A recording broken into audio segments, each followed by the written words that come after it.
Welcome back into the GSMC Sports Podcast, and we got news earlier this morning that Cade Cunningham of the Detroit Pistons is getting a new contract extension. It was floated out there, a few days ago that this was going to be the case, but it was finalized this morning. A 5-year deal worth $224 million that can reach up to, as I double check here, $269 million if he makes an All-NBA team by the time that this contract expires. And it is really interesting. First off, I have no problem with this deal for Cade Cunningham whatsoever. He's somebody that I believe in as a long-term prospect. I know that the Pistons have been a little bit of a mess, but I do think that there are building blocks in place, and the first of which is Cade Cunningham, where he is going to be an NBA player for a long time. And it's interesting the way that, he was injured during the 2022-23 season, and all of a sudden people are making it out to be that he's this injury-plagued player. I just don't view that as the case. I don't have any concern long term with that. Now, if there is some other evidence that pops up that I should be, aware of, maybe I'll change my stance there. But I think that Cade is going to be a franchise cornerstone for whether it's the Pistons or somebody else for a long time coming. But of course, he did just get paid by the Pistons, so I'm sure that they also mirror that same sentiment of belief. But that does sort of make me dive into the bigger picture conversation in terms of the way that a lot of franchises are giving out these deals. And as much as it's a lot of respect from the Pistons organization to, even a year before they have to, give Cade Cunningham all of this money, it is definitely still a conversation when you look across the league at some of Cade's other teammates, other, players out of his 2021 draft class that have also gotten paid. The first one of the bunch was Scotty Barnes. Barnes was the 4th overall pick after, Cade was taken 1st overall. And Barnes was just an all-star this past year. Now, there are some people who aren't happy with this contract. The idea of, the Raptors, it's not like they're this entirely young team that doesn't have anybody on big contracts, so you want to pay it out there. They do have some big contracts on the books in Emmanuel Quickley, who they just paid this offseason, RJ Barrett, who they acquired on a $25+ million deal at the trade deadline this past year. They decided to pick up the option on Bruce Brown as well, so they have some big contracts out there. And Scotty Barnes, who his deal is actually, I'm not sure exactly what went into it, but slightly bigger in that aspect. It was 5 years, $225 million, as opposed to Cade's 5 for $224. Barnes can make $270 million if he makes All-NBA. Cade is just $269, so kind of weird how that worked. I'm curious what the politics were behind the scenes there, but unless maybe, just generally speaking, people rounded differently for these contracts. But I don't know. Regardless, I think that Barnes is one that I did defend. Now, I know there are a lot of people who are unhappy with this deal because of the fact that when you look at Scotty Barnes, he doesn't exactly scream a player that is, face of the franchise and that he can be the best player on a championship team. Now, I like Barnes a lot, and I think that especially with his improved shooting from last season, that was kind of the biggest knock on him coming into the draft, as he does all of these things well. But if you are looking at, at that point, he was kind of, I don't even know what position you would ultimately classify Scotty Barnes as at this point. Because Barnes has all of these weird skills where he's lengthy, he can rebound, he can pass, but again, the shot creation, at least for himself individually, was never really fully refined coming out of Florida State, and now it's gotten to a place where he's at least, a viable option there, not one that is going to, you think, consistently be a knockdown three-point shooter, but again, made improvements this past season that maybe we see something building up here.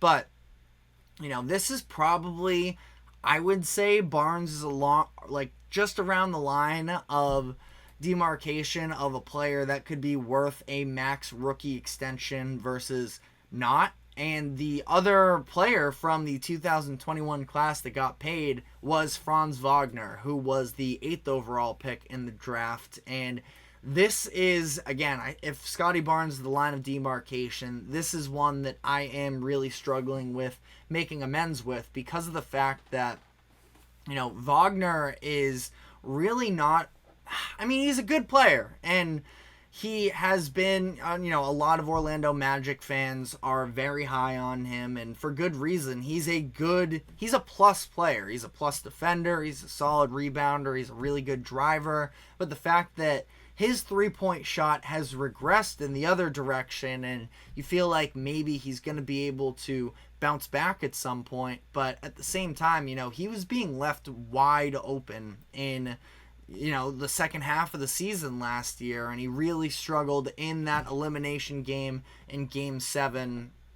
I'm blanking on what it was off the top of my head. I could maybe do some doubling back here at some point, but Franz getting this same $225 million contract is just kind of crazy to me, especially because of the fact that when you're talking about getting ahead of a deal, if they didn't pay him this money, Franz would be a restricted free agent next offseason, and they would have the ability to pay him, match any contract that came their way, and, that's probably not a bad option. Franz was 1 of 15 in that Game 7 against the Cavaliers. He was horrendous, and it was a bad series for him altogether for the most part.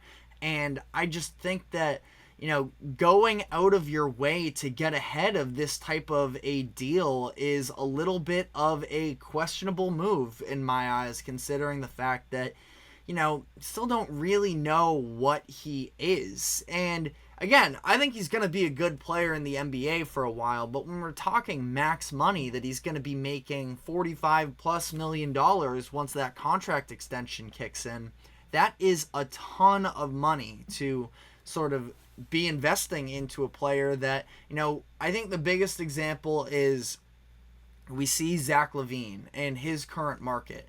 And, I feel like Wagner could end up being on that same sort of tier as LaVine. It's like, yeah, in a vacuum, he would be. And Wagner actually plays better defense. The health bet is a better one with Wagner over LaVine, but I think that, ultimately here, when you kind of look at what he projects to be, I hate putting caps on players definitively, especially so early on in their careers, that, we've seen a number of guys continue to exceed expectations year by year, but I just don't know if I see it, and I don't know, which is the bigger thing for me, if I see the fit necessarily next to Paolo Banchero, who is a no-brainer in my eyes. Of course, Paolo, the number 1 pick in the following year in 2022.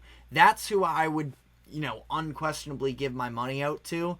I don't know if Wagner even works next to Paolo long term. And what I did like to see at least a little bit more was during the second half of the season, they were trying to establish a little bit more of a two-man game between both of them, deciding whether or not you want to have Franz or Paolo be the primary ball handler in those types of situations is definitely a conversation, but I definitely have real reservations about this type of a contract, and I just wonder if NBA teams are kind of doing it right as things currently stand. And it's definitely difficult when you talk about, you can look at the 76ers, who just did a little bit of a similar gig with Tyrese Maxey, where they waited on giving him the extension, and it allowed for them to be more flexible with their cap space this offseason. But both the Magic and the Raptors do already sort of have this money wrapped up in the rest of the roster. So I understand there's not as much flexibility there, but, or at least, selling point, but it feels like a skill that, general managers and people within these front offices should try and develop is having their players trust the process a little bit more in terms of them getting their money. If they believe in Franz Wagner enough to give him all this money after this down year, the money, yes, is going to go up probably by next offseason when we see the cap increase, but it's still, I don't know. I just wouldn't be in a rush necessarily to pay somebody like this that much money.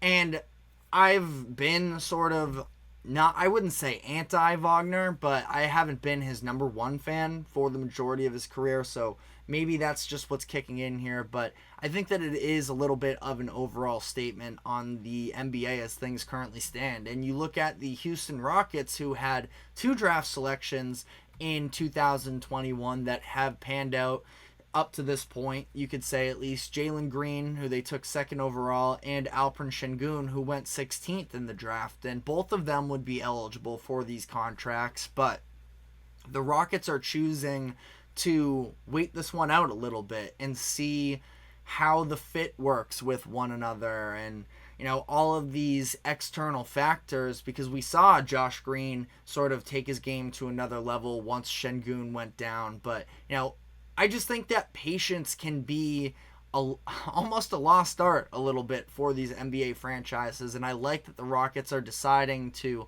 sort of further evaluate what they have in these players, because you don't want to get caught up. And Josh Green is, I think, even more, or Jalen Green, I should say, is even more of an example, probably a little bit more equivalent to Zach LaVine. And we know that he's a bucket getter and, he's really exciting, but can he play that style of winning basketball? Can he bring that intensity on defense consistently? And I feel really good about Jalen Green after this past season, and I've been somebody that has held on to my stock in him since the 2021 draft. But it's a really interesting conversation, especially when we talk about that second luxury tax threshold, where you become very much restricted if all of your money is tied up in these 3-4 players on your roster. And Houston's going to have a lot of decisions. They understand that. They're a young team. So are the Magic. I think by a lot of means they're kind of equivalents to some degree,